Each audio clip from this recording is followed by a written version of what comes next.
ओम नमः शिवाय।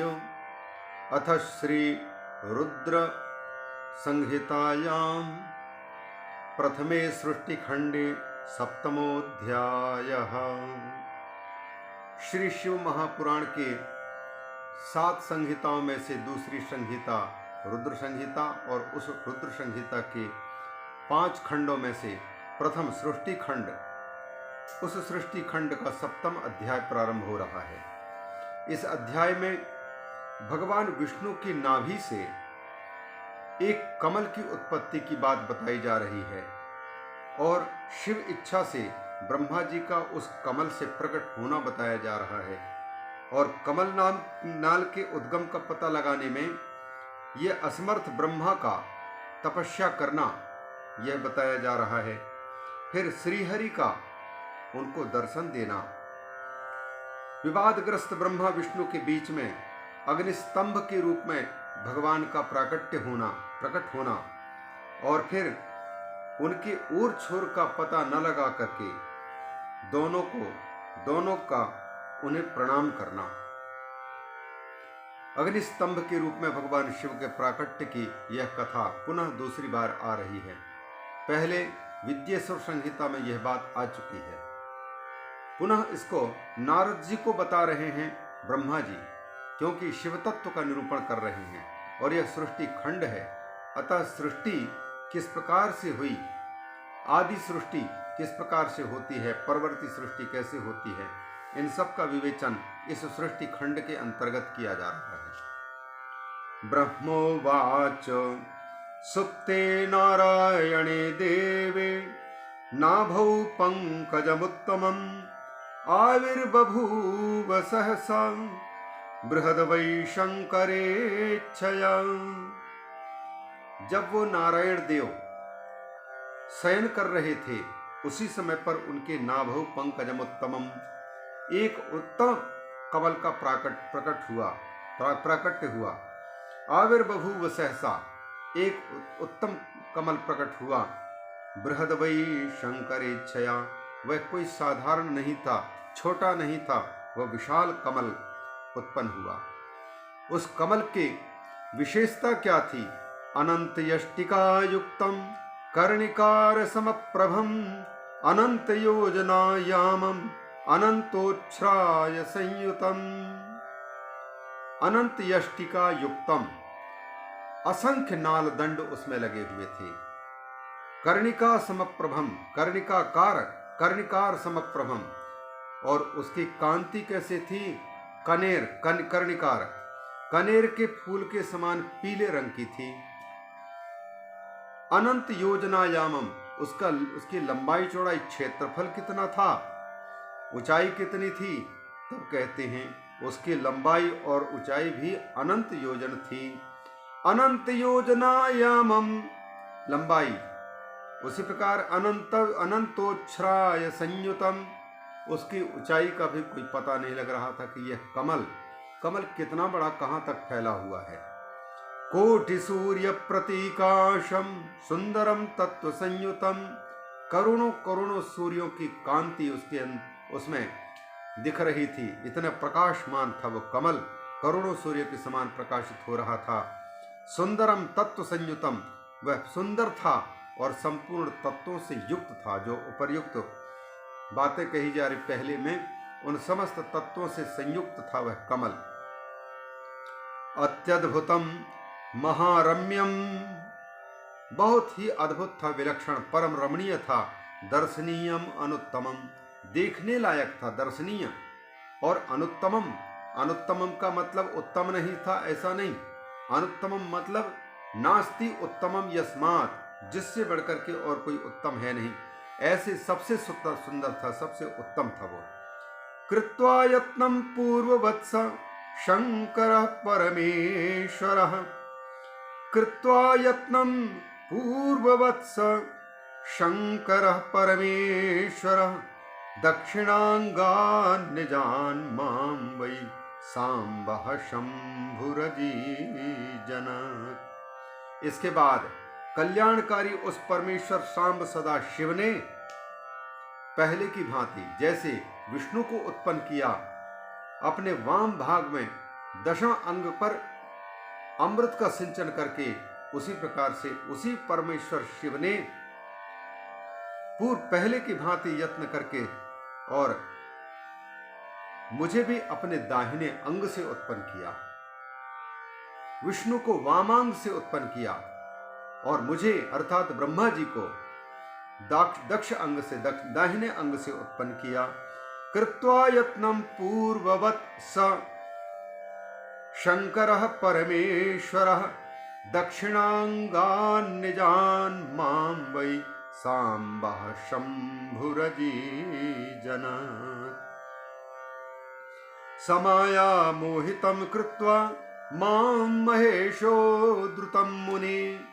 मुनिराज नारद, तुम अकेले ही वो व्यक्ति नहीं हो जिसको भगवान की माया ने मोहित किया हो। उसकी माया में सबके सब मोहित हैं, वो अद्भुत हैं। उसने मुझे भी माया मोहितम कृत्वा, मुझे भी माया से मोहित कर दिया, मुग्ध कर दिया। मेरी भी बुद्धि चकरा जाती है। मां महेशो द्रुतम मुने, मुझे मुग्ध कर दिया उस शंकर भगवान ने मुझे अपनी माया से। तन्नाभि पंकजादाविर्भावयामास, तन्नाभि पंकजादाविर्भावयामास लीलया। खेल खेल में मुझे उस नाभि कमल से प्रकट कर दिया, लीला पूर्वक मुझे वहां से प्रकट कर दिया। नाभि कमल में डाल दिया पहले नारायण देव के, और वहां से प्रकट कर दिया मुझे। कमलनाथ जो प्रकट हुआ है उसी में प्रकट कर दिया। तन्नाभि पंकजादाविर्भावयामास लीलया। एवं पदमात् ततो यज्ञे पुत्रोऽहं हेमगर्भकः।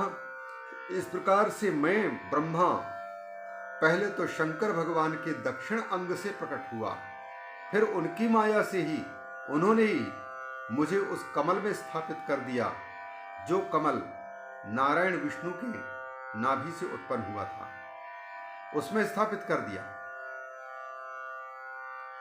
हेमगर्भ का मेरा नाम हिरण्यगर्भ पड़ा, क्योंकि सोने के समान मेरी कांति थी और सोना ही मेरे मुख में था, मेरे हृदय में था। इस प्रकार मुझ हिरण्यगर्भ का जन्म हुआ। चतुर्मुखो रक्तवर्णः त्रिपुंड्रांकित मस्तकः। मेरे 4 मुख हुए, लाल वर्ण था, और त्रिपुंड्रांकित मस्तकः, मेरा माथा शैव चिन्ह त्रिपुंड्र से अंकित था। तन्माया मोहितश्चाहं नाविदं कमलं विना। उनके द्वारा मैं मोहित होने के कारण मुझे और कुछ बात समझ में नहीं आ रही थी। चारों ओर केवल जल ही जल, और जल के मध्य में वह कमलनाल प्रकट हुआ दिखाई दे रहा था। उस कमल में मैं विराजमान हूं। केवल मैं, जल और कमल, ये 3 के अतिरिक्त और कुछ नहीं। तन्माया मोहितश्चाहं नाविदं कमलं विना। ज्ञान शक्ति मेरी इतनी लुप्त हो चुकी थी कि मुझे उस कमल के अतिरिक्त और किसी को मैं जान नहीं पा रहा था। स्वदेह जनकम तात पितरम ज्ञान दुर्बलः। ज्ञान से मैं कमजोर हो चुका था, इसीलिए अपने देह को जन्म देने वाले मेरे पिता कौन हैं यह मैं जान नहीं पा रहा था। स्वदेह जनकम तात पितरम ज्ञान दुर्बलः। तब मैं सोचने लग गया कि मैं कौन हूं, कहां से आया हूं, मेरा क्या उद्देश्य है। कोहम वा कुत आयातः किं कार्यम तुमदीयकम। मैं कौन हूं, कहां से आया हूं, मेरा क्या काम है, ये मैं सोचने लग गया। कस्य पुत्रो हम उत्पन्नः। भाई मेरा पिता कौन है, मैं किसका पुत्र बनकर के प्रकट हुआ हूं। केनैव निर्मितोऽधुना। किसने मेरा जन्म दिया है, किसने मेरा निर्माण किया है, ये संशय में मैं पड़ गया। इति संशयमापन्नम बुद्धिर्मां समपद्यत। संशय में पड़ा रहा मैं, तब अकस्मात मुझे होश आया, मुझे चेतना आई, मुझे ये जानकारी हुई। क्या? किमर्थम मोहमायामि तज्ज्ञानम सुकरं खलु। मेरे मन में ये मोह के कारण ये अकस्मात ऐसी बुद्धि हुई कि मैं क्यों मोह में पड़ा हुआ हूं भाई, मुझे उत्पन्न किया है, इस प्रकार की चिंता करने की आवश्यकता क्या है। मुझे स्वयं पता लगाना चाहिए कि मैं कहां से उत्पन्न हुआ हूं, क्यों हूं। किमर्थम मोह मायामी तज्ज्ञानम सुकरम खलु। मैं विचार करने लग गया कि ये संशय में पड़े रहना ये उचित नहीं है। ज्ञानम सुकरम, जानकारी तो आसान है। किमर्थम मोहम आयामी, मैं किस लिए मोह में पड़ा हुआ हूं, मोह मुझे क्यों प्राप्त हो। इस प्रकार से एतत् कमलपत्रस्पत् पुष्पस्य पत्रारोह स्थलम यदा, मैंने सोचा परिश्रम करूं, मेहनत करूं, मुझे जन्मदाता कौन है इसका पता लगाओ तो सही। इति बुद्धिम समास्थाय एतत् कमल पुष्पस्य पत्रारोह स्थलम यदा, मेरे मन में विचार आया कि मैं जिस कमल पत्र पर बैठा हुआ हूं पुष्प पर, इस कमल पुष्प के नीचे ही जहां तक ये नाल जहां से आया है वहां ही मेरा जनक हो सकता है, मुझे जन्म देने वाला। अतः पत्रारोह स्थलम यथा, पत्र के आरोहण करने के नीचे ही मैं नीचे की ओर विचार किया कि मेरे जन्मदाता वहीं होगा। मत्कर्ता चसवई तत्र भविष्यति न संशय, निश्चित रूप से यह कमलनाल जहां से आया है वहीं पर मुझे उत्पन्न करने वाला होगा, जाकर के मैं देखूं जरा। यदि बुद्धिम समास्थाय कमलादवरोहयम, ऐसी मति जब मेरी हुई तब मैं उसी कमलनाल के अंदर में प्रवेश कर गया और मेरे जनक को, मुझे उत्पन्न करने वाले मूल पुरुष को पाने के लिए, दर्शन पाने के लिए मैं निकल पड़ा। नाले नाले गतस्तत्र, बस नाला नाला में भटकता रहा। मतलब उस कमल नाल के अंदर में, छिद्र में प्रवेश करके अंतर में कितना चला गया हमें पता ही नहीं लग पा रहा। कमल की एक एक नाल में गया और इस प्रकार से वर्षाणाम शतकम, केवल एक वर्ष नहीं लगा हमको ऐसा करने में, वर्षाणाम शतकम, सैकड़ों वर्ष लग गए। मैं खोजता रहा कि मेरा जन्मदाता कौन है, मेरा आधार कौन है, मैं किसके बल पर जी रहा हूं, यह सब है क्या। लेकिन इतना परिश्रम करने के बाद, सैकड़ों वर्ष लग जाने के बाद भी न लब्धम तुमया तत्र कमल स्थानम उत्तमम, यह कमल के एक एक नाल में जाने के पर भी कमल के उद्गम स्थान का मुझे भान तक नहीं हुआ कि कहां है उसकी जड़, कहां से उत्पन्न हुआ है। संशयम च पुनः प्राप्तः कमले गंतुमुत्सुकः, फिर से शंका होने लग गई, बहुत संशय हुआ। तो फिर मैं कमल पुष्प पर जाने के लिए उत्सुक हो उठा कि मैं वहीं ठीक था, ऊपर कमल के ऊपर में बैठा था, वहीं जाऊं। अब कमल में बैठने के लिए, कमल में जाने के लिए मैं उत्सुक हो उठा। अतः फिर से वहां से मैंने आरोहण किया ऊपर की ओर। आरुरोहाथ कमलम नाल मार्गेण वै मुने, नारद, फिर मैं उसी कमलनाल के मार्ग से ऊपर की ओर उठना प्रारंभ किया। कुड्मलम कमलस्याथ लब्धवान न विमोहितः, ऊपर आकर के भी, बहुत ऊपर आने पर भी मैं उस कमल के कोश को न पा सका।